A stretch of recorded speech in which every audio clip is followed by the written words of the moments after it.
तो hello guys, मेरा नाम है सागर। तो मरमेड की इस एपिसोड की स्टार्टिंग में हमें दिखाया जाता है जब कभी भी तुम क्रैब गर्ल से मिलते हो तो अपने घुट्टों पर और उसे डैडी कहना है। क्या तुम इस चीज़ को भूल गए? बुरे तो नहीं ना? लू वहाँ से जाते हुए कहता है, तुम बस इंतज़ार करो मेरा।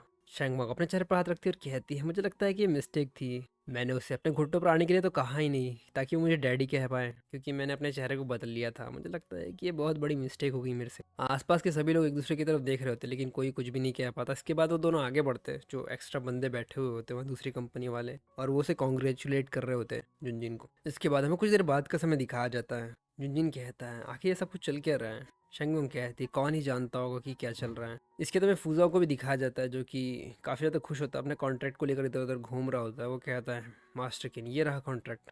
और वो काफ़ी ज़्यादा खुश होता है इन सारी चीज़ों से। जुनजिन कहता है, मिस यान, क्या आपने इन सारी चीज़ों के बारे में ध्यान से सोच लिया है कि आप इस कॉपरेशन को करना चाहती है? यान कहती है, मैं तुम्हें ये रिसिप्ट बाद में दे दूंगी, और वो रॉ मटेरियल्स भी। अब बात रही प्रोडक्शन की, सेल और प्रमोशन की, तो मैं इन सारी चीज़ों को और इन सारी चीज़ों को आप पर ही छोड़ती हूँ। जुनजिन कहता, कोई बात नहीं। यान कहती, ठीक है, तो मैं चलती हूँ। और ये कहते वहाँ से निकल जाती है, लेकिन एक बार वो शैंगोंग की तरफ देखती है और वहाँ से आगे बढ़ जाती है। शैंगोंग उसकी तरफ मुस्कुराते हुए देखती है। इसके बाद शैंगोंग उसे दोबारा मैसेज करती है और कहती, love you my dear baby. मुझे लगता है कि तुम्हारे पास ये डिसएडवांटेज नहीं होगा 50-50 का, क्योंकि मैंने तुम्हें कुछ चार्ज भी तो किया है, क्योंकि मैंने तुम्हें वो साइन करने का राइट भी दे दिया है। जुनजुन उसके चेहरे पर हाथ लगाता और कहता है, क्या तुम इसे जानती थी? शैंगोंग कहती, नहीं नहीं, मैं इसे नहीं जानती थी। शैंगोंग उसे गले लगा लेती और कहती है, जुनजुन तुम सच में बहुत ज़्यादा औसम हो। कई सारे लोगों ने तुमसे कम्पीट करने की कोशिश करी और उन्होंने तुमसे हायर बिड भी लगाई, लेकिन आखिरी में सिर्फ तुम ही जीते। सच बताओ तो मुझे तुमसे थोड़ी जलन भी होती है कि इतना परफेक्ट हस्बैंड मुझे आखिर मिल कैसे सकता है। फूजाओ जब ये सारी चीज़ें देखता है तो वो भी काफ़ी ज़्यादा शौक हो जाता है, क्योंकि ये सारी चीज़ें बिल्कुल उल्टी ही जा रही होती है, क्योंकि इन्होंने ज़्यादा कुछ ऑफर नहीं किया होता सामने वाली कंपनी को। वो अपने मन में कहता है, क्या सच में ऐसा हो सकता है कि सीए के पास कुछ एबिलिटीज़ है? इसके बाद हमें कुछ देर बाद का समय दिखाया जाता है, जहाँ पर शैंगोंग ने अपना मेकअप उतार लिया होता है और वो कहती है, वैसे तुम्हारे पेरेंट्स उस दिन मुझसे मिलने के लिए नहीं आए थे क्या? उन्हें कुछ करना था काम? जुनजुन इसके चेहरे को भी ढाक देता और कहता, तुम्हें इस प्रकार की बकवास को सोचने की ज़रूरत नहीं है, उन्हें कुछ इंपॉर्टेंट काम आ गया था।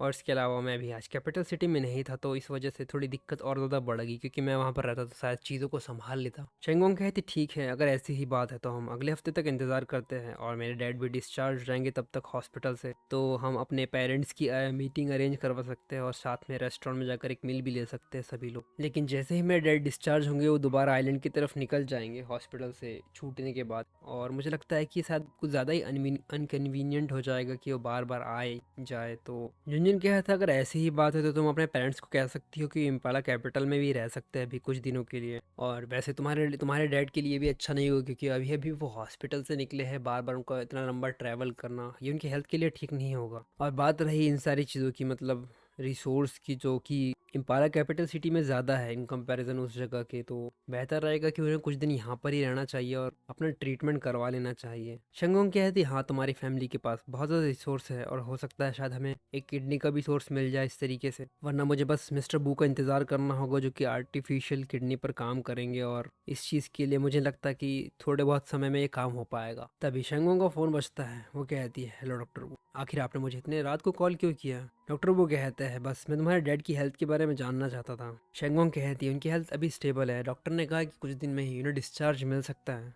डॉक्टर बू कहता है, ठीक है, अगर ऐसी ही बात है तो मैं इम्पाला कैपिटल सिटी जाऊंगा लगभग 3 दिनों में, ताकि मैं तुम्हारे डैड को एक बार दोबारा देख पाऊँ और उन्हें विशेष दे पाऊँ, क्योंकि मैं उन्हें उनके ठीक होने के बाद मिला ही नहीं, और अगर वो चाहे तो मैं उनके लिए एक आर्टिफिशियल।